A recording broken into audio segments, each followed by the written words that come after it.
ہیں اس وقت ٹیلی phone line پہ ہمارے ساتھ اسفندیار منیب صاحب. السلام علیکم. جی وعلیکم السلام. اسفندیار منیب صاحب، آپ کو جو تھوڑا سا وقت اس کے لیے درکار تھا، میرا خیال آپ اس وقت کو استعمال کریں اور اس میں ہمیں بتائیں جو ان کے سوال کا حصہ ہے کہ جب کسی ملک میں جماعت احمدیہ کا غلبہ ہوگا انشاءاللہ تو یہ جاننا چاہتے ہیں کہ وہاں پہ سیاسی قانونی اعتبار سے کیا صورتحال ہوگی. ایک تو جو ہمارے دین صاحب نے اس سوال کیا ہے، لفظ غلبے کا استعمال کیا ہے، اس کے بارے میں عرض کر دوں کہ پہلے بھی یہی بات عرض کی ہے کہ غلبہ ہمارا دلوں پر ہے. کوئی سیاسی ملکی غلبہ وہ چونکہ خاص اصطلاح چل رہی ہے اس لیے اس کے بارے میں وضاحت ضروری ہے کہ جماعت احمدیہ کسی ایسے غلبے کے وہ نہ جائز تصور کرتی ہے اور نہ اس کی قائل ہے. ہم تو ایک ہی غلبے کے قائل ہیں اور وہ دلوں پر ہے. جو انسانی نظریات کو، انسان کے خیالات کو، جذبات کو آپ اپنی طرف لے آتے ہیں تو یہی آپ کا غلبہ ہے، نہ کہ آپ گردنیں لوگوں کے اپنے قابو میں کر لیں اور گردنوں پر غالب آ جائیں اور دل آپ کے ساتھ نہ ہو. تو ہم ایسے غلبے کو غلبہ نہیں مانتے، نہ ہم اس غلبے کے قائل ہیں. ہم تو دلوں پر حکومت کے قائل ہیں اور دلوں پر حکومت کے لیے ہی ساری خدمت کرتے ہیں اور ساری کوشش کرتے ہیں کہ دنیا کے اندر یہ صورت پیدا ہو جائے کہ سب لوگ جو ہیں وہ اللہ اور حضرت محمد مصطفیٰ صلی اللہ علیہ وسلم کے دامن سے وابستہ ہو جائیں. ہاں یہ ضرور ہے کہ اللہ کے فضل سے کثرت سے احمدیت پھیل جائے گی دنیا میں، ساری دنیا میں محیط ہو جائے گی اور ہر بر اعظم میں مسلم کی بہت ساری پیش گوئیاں.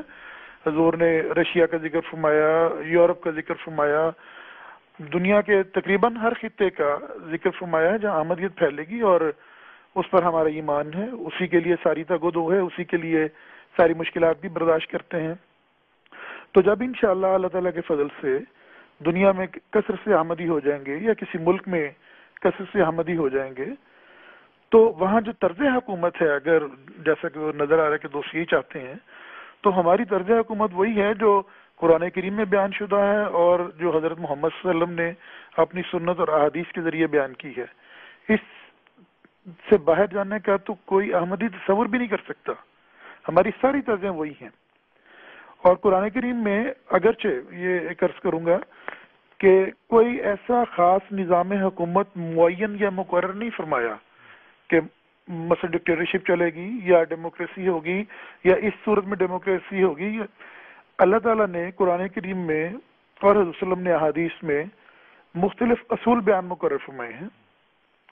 ان اصولوں کو ہم فالو کرنے کی کوشش کرتے ہیں اور کریں گے انشاءاللہ العزیز جب وہ نظام ایک قائم کرنا ہوگا. قرآن کریم نے جو بنیادی طور پہ حکومت کے بارے میں نظریہ دیا ہے وہ سورہ نساء کی ایک آیت ہے 60، ہماری بسم اللہ سمیت ہوتی ہیں، جس میں اللہ تعالیٰ نے فرماتا کہ اعوذ باللہ من الشیطان الرجیم ان اللہ یامرکم ان تؤدوا الامانات الی اہلھا وَإِذَا حَكَمْتُمْ بَيْنَ النَّاسِ أَن تَحْكُمُوا بِالْعَدْلِ إِنَّ اللَّهَ نِعِمَّ مَا يَعِظُكُم بِهِ إِنَّ اللَّهَ كَانَ سَمِيعًا بَصِيرًا. کہ اللہ تعالیٰ تمہیں حکم دیتا ہے کہ اپنی امانتیں ان کے اہل کے سپرد کرو. اب یہ جو اہل کے سپرد کرنے کا معاملہ ہے اس میں آپ غور فرمائیں کہ اللہ تعالیٰ نے عوام کو مخاطب کیا ہے، یعنی نظام حکومت میں عوام سے سربراہ کی طرف سفر ہے اور عوام کو کہا جا رہا ہے کہ تم اپنی امانتیں ان لوگوں کے سپرد کرو جو اس کے اہل ہیں.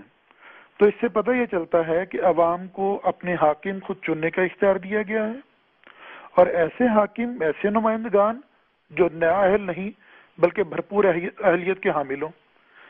پھر اگلا حصہ آیت جو ہے وہ بہت توجہ والا ہے. فرمایا کہ ان تحکموا بالعدل، کہ تم عدل کے ساتھ حکومت کرو. اب عدل سے کیا مراد ہے؟ عدل سے مراد یہ ہے کہ بلا تفریق رنگ و نسل اور مذہب ہر فرد کو، ہر انسان کو اپنی دینی اور دنیاوی ترقیات اور نشو و نما کے لیے یکساں مواقع دیے جائیں. اب یہ اتنی وسیع تعریف ہے کہ آپ اس کو مذہب میں لے جائیں، معاشیات میں لے جائیں، اقتصادیات میں لے جائیں، آپ اس کو شہری حقوق پہ لے جائیں، ہر جگہ عدل کو اللہ تعالیٰ فرماتا ہے کہ قائم کرو، اور عدل ہی وہ بنیادی چیز ہے جس سے حکومتیں قائم رہتی ہیں۔ ایک معروف محاورہ بھی ہے، حدیث بھی لوگ کہتے ہیں کہ الملک یبقی مع الکفر ولا یبقی مع الظلم، کہ ملک اور حکومتیں اور اقتدار کفر کے ساتھ تو قائم رہ سکتے ہیں لیکن ظلم کے ساتھ قائم نہیں رہ سکتے۔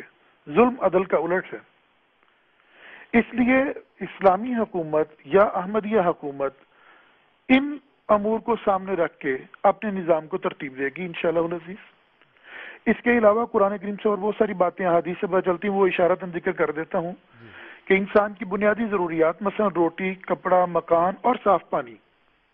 اب بعض سیاسی حکومتیں ہیں وہ نعرے بھی لگاتی ہیں روٹی، کپڑا، مکان کا، لیکن قرآن کریم نے پانی کو بھی ساتھ لیا ہے، اور اب دنیا کو پتہ چل رہا ہے کہ اس وقت پانی کا کتنا بڑا بحران ہے بعض جگہوں پہ، اور اگر ابھی دنیا نے ہوش نہ کیا تو صاف پانی کا بہت بڑا بحران ساری دنیا کے لیے ایک سوالیہ نشان بن کے کھڑا ہو جائے گا۔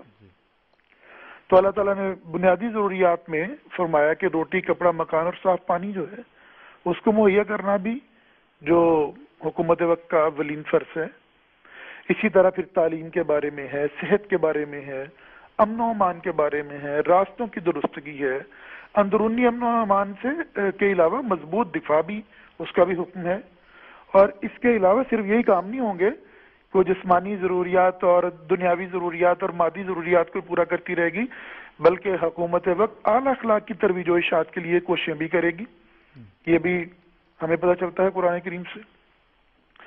اس کے علاوہ رسول کریم صلی اللہ علیہ وآلہ وسلم نے جو مدینہ منورہ میں آ کے ایک نہایت خوبصورت اور آئیڈیل نظام قائم فرمایا، وہ بھی ہمارے لیے رہنما کا کام دے رہا ہے، جس میں حضور نے میثاق مدینہ قائم کیا۔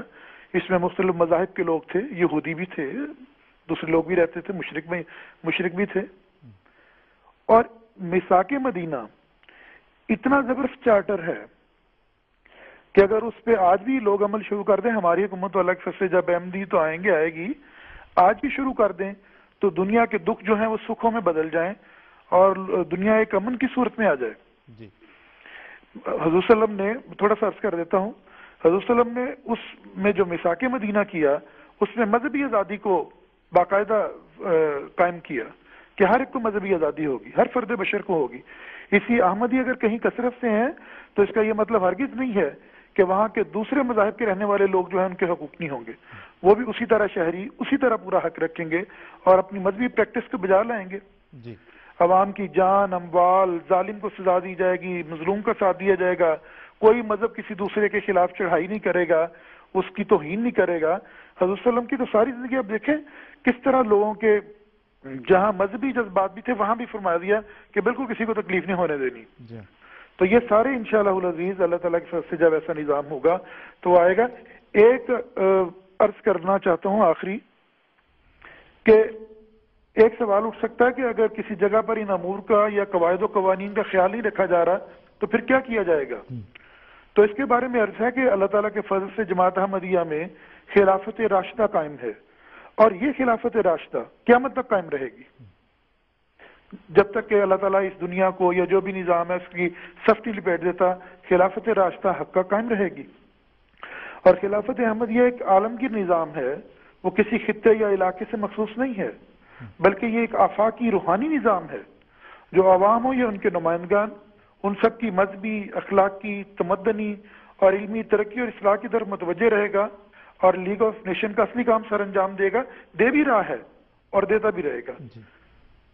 تو اگر ہمارے دوست اس کے بارے میں زیادہ ڈیٹیل سے پڑھنا چاہیں تو حضور کا ایک احمدیت یعنی حقیقی اسلام ویمبلے میں یہاں لندن میں ہوا تھا خطاب، اس کو پڑھنے سے بہت ڈیٹیل سے ہم کو یہ چیزیں مل جائیں گی۔ جزاکم اللہ۔ جی بہت شکریہ اسفندیار منیر صاحب، جزاک اللہ۔